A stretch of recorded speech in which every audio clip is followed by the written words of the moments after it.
Kabilang sa Lavender Fields ang Asia's rising star na si Miss Janine Gutierrez na kung saan kontrabida ang magiging role niya rito. Makikilala natin ang kanyang karakter bilang si Iris Benavides.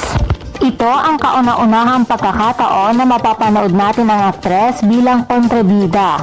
Bagamat sa kabila ng maamong mukha ni Janine ay siguradong mabibigyan niya ito ng hustisya at babagay sa kanya ang kanyang role kahit na kontrabida man ito. Siya na ba ang bagong kaiinisan ng mga manunood? Ngayon pa lamang ay inaabangan na ng mga manunood ang aktres, lalo na at kakaibang Janine ang ating mapapanood. Janine Gutierrez in her new era as kontrabida.